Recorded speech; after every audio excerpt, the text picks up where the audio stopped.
Ikro 4, Ikro 5, Ikro 6 bisa baca Quran, yang bangga kita. Padahal mohon maaf, kalau anak tadi itu yang ngaji sama ustadz dari nol Pak, ngajarin doa-doa kita dengan penuh kesabaran, niatul sholih fardhu zuhri sampai selesai, asar sampai selesai, sampai 5 waktu hafal anak kita. Doa iftitah hafal Al-Fatihah, surah-surah Quran, doa-doa salat sampai semuanya kayak via salat bener dipraktekin bagus. Yang ngajarin ustadznya tadi hadirin. Latihan ajan tuh, ajan bener anak tuh tadi bagus banget. Ajan di musola, Allahu Akbar, Allahu Akbar. Itu bocah enak banget ya ajannya, namanya Agus. Ada Pak Agus Pak? Enggak ada ya. Siapa sih itu yang aja di musola? Si Agus, anaknya Pak Endang. Ada Pak Endang? Enggak ada ya. Itu si Agus, anaknya Pak Endang. Itu hadirin yang disebut Pak Endangnya Pak. Bapaknya Agus. Oh enak banget kalau bocah aja di musola, ya Allah, anaknya Pak Endang. Pantesan enak. Ustaznya mah gak disebut yang ngajarin Pak. Oh no, santrinya Ustaz Hamim. Enggak, lewat.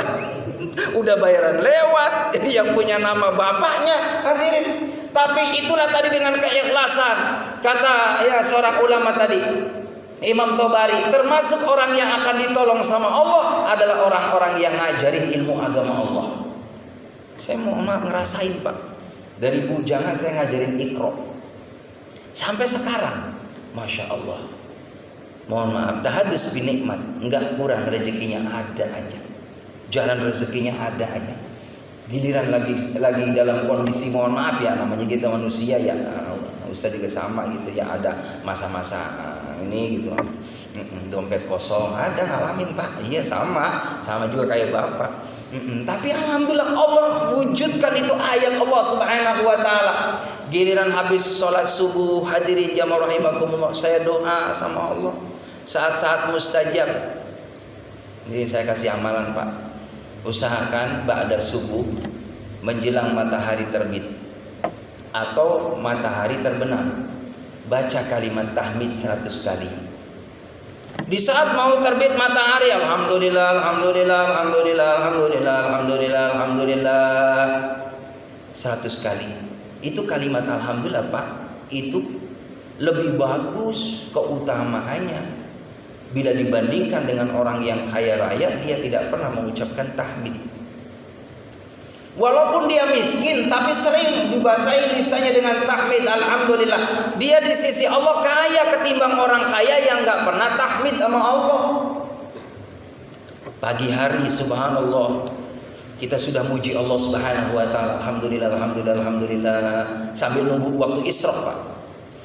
Itu pahalanya Bapak sama dengan bersedekah 100 ekor kuda untuk berperang di jalan Allah. Jadi kita nih kalau mau nyari pahala mah banyak sebenarnya. Mungkin bisa jadi jamaah rahimakumullah, ya kita ini sudah dikumpulkan banyak pahala dari Allah Subhanahu wa taala. Makanya jangan pernah kecil hati bagi orang yang mohon maaf dari segi uang enggak punya, banyak amalan-amalan yang lain dikategorikan sedekah oleh Allah. Kayak tadi tuh, pagi udah sedekah 100 ekor kuda untuk berperang di jalan Allah. Sore sama. Bapak malam nih Pak keluar. Ini amalan sederhana, tapi kalau kita amalkan, kita menjadi orang yang istimewa di mata Allah. Bapak malam-malam apalagi rumahnya menghadap ke barat.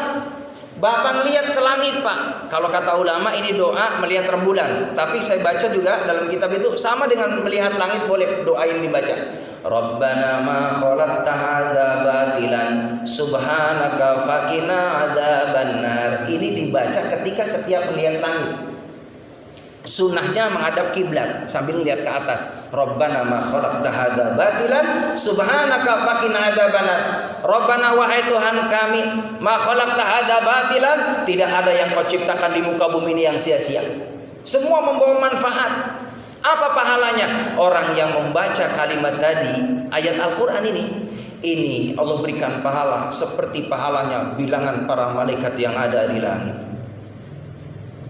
Ini jemaah, kalau kita tahu ilmunya Masya Allah, ini semua kita amalkan. Ini menjadikan kita ini tadi lazzatul iman.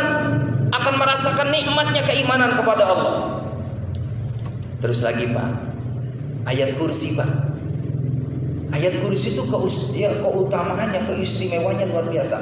Bapak setiap masuk rumah usahakan Assalamualaikum. Ada orang, nggak ada orang, Assalamualaikum.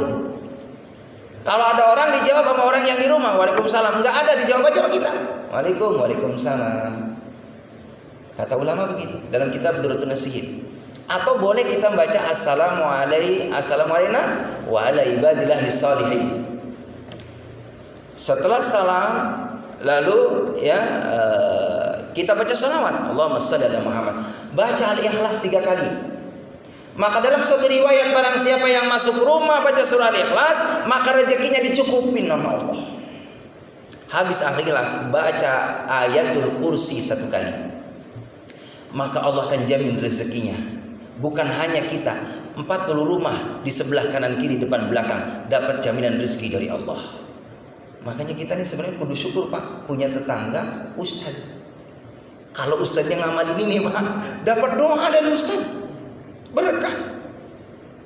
Begitu. Cuman mohon maaf, realitanya di mana-mana kadang-kala orang bukan malah senang sama ustaz Pak.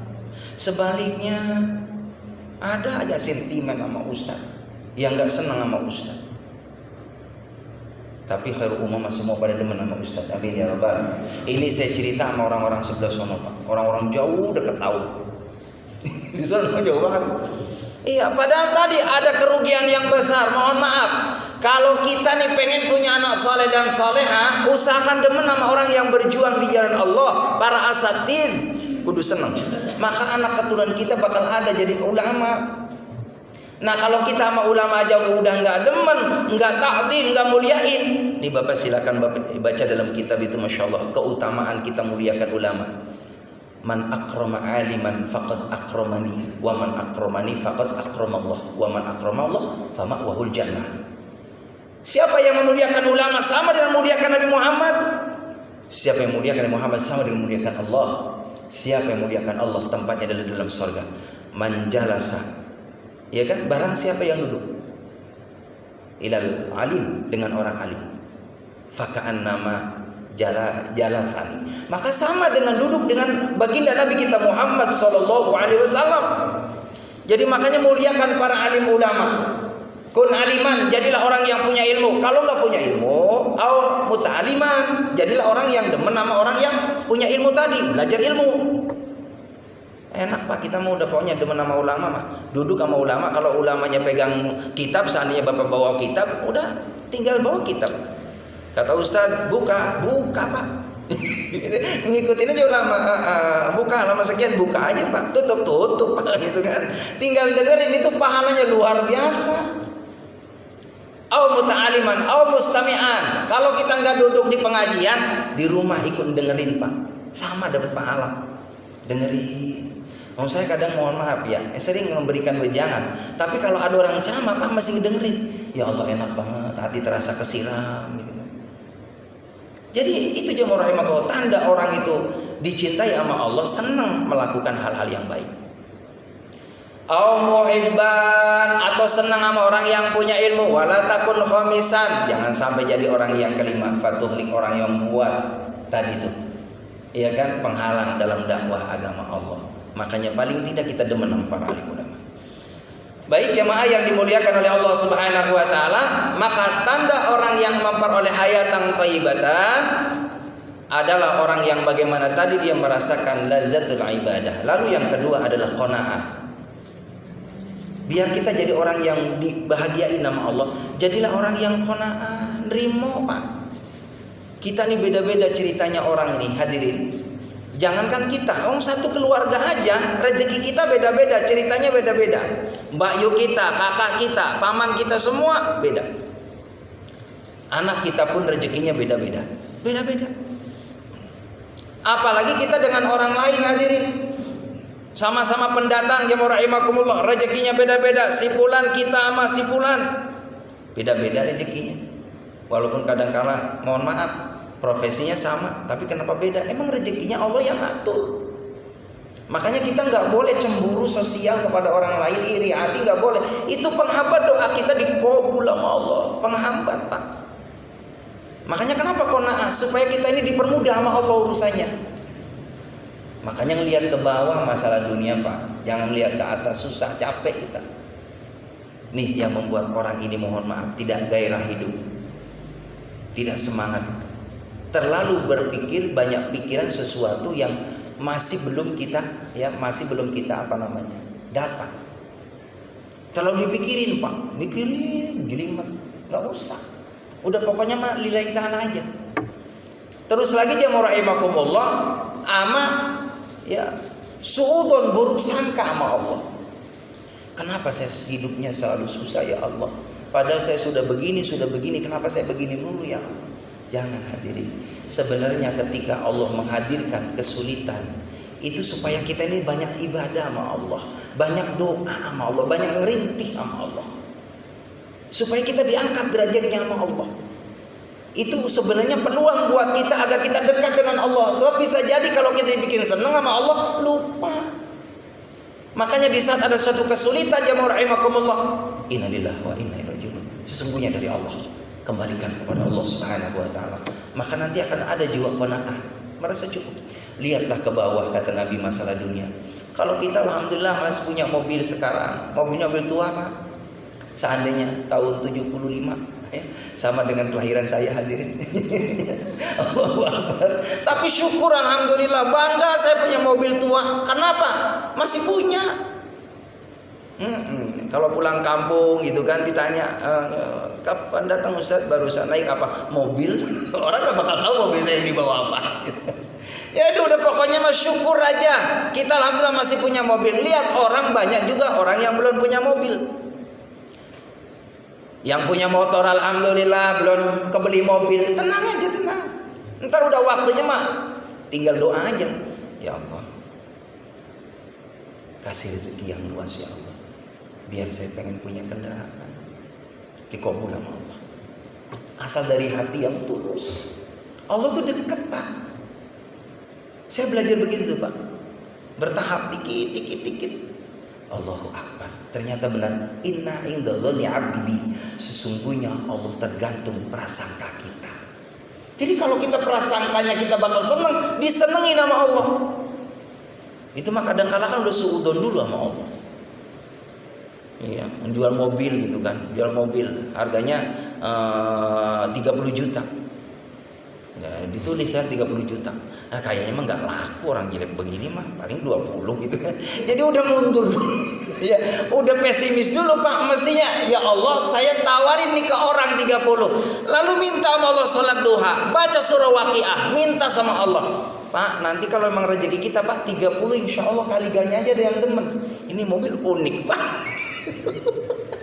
Cakep Pak. Waalaikumsalam Pak. Ini benar Pak nomornya Pak Waluyo. Betul. Ini mobil dijual Pak ya. Ini berapa harganya? 30. 30 Pak, enggak kurang. 30 Pak. Ya udah Pak, saya demen banget Pak. Bisa Pak. Kalau Allah berkehendak enggak ada yang susah.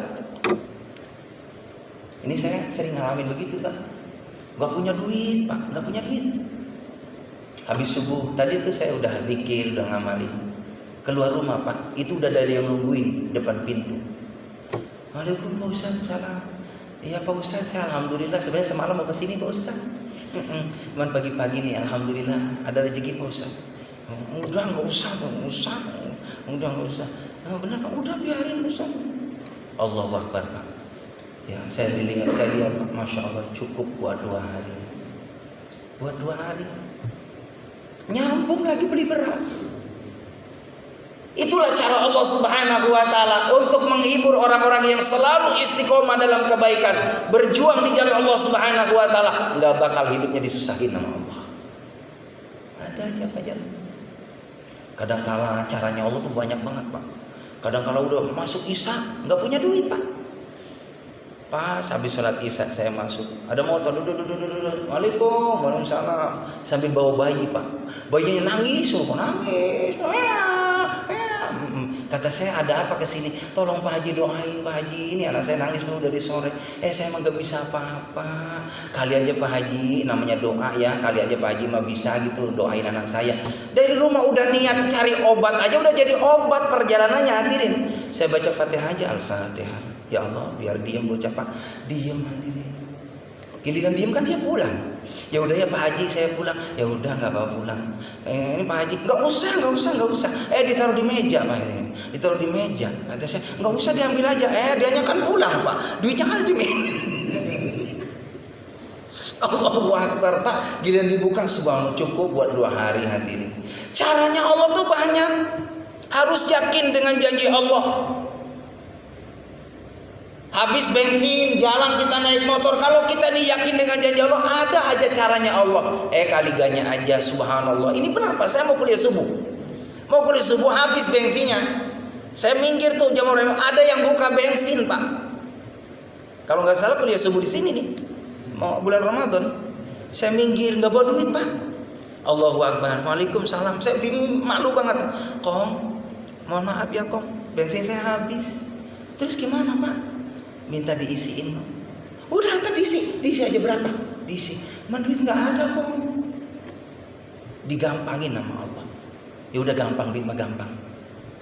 Tapi Pak, yang namanya kita punya utang Pak, mikir Pak. Mohon maaf, jangankan tadi yang namanya 12.000 Pak. 1.000 rupiah kalau kita ke bawah bukan hak kita, jangan pernah kita berani memakan. Saya pernah di Jamur Rahimakumullah, saya beli gorengan. Udah isya hadirin. Baru sampai gorengan ya Pak ya. Nanti insya Allah subuh kita lanjutkan. Apa gorengan yang akan dikonsumsi sama Pak Ustaz? Allahu Akbar. Tahun barunya belum selesai Pak ceramahnya, padahal mau tahun baru gitu ya. Ya udah itu aja dulu deh, kita nggak usah banyak-banyak ceramah. Yang benar dari Allah, yang salah adalah kedaifan saya. Subhanaka wa bihamdika asyhadu an la ilaha illa anta astaghfiruka wa atubu ilaik. Alhamdulillahirabbil alamin. Demikian, assalamualaikum warahmatullahi wabarakatuh.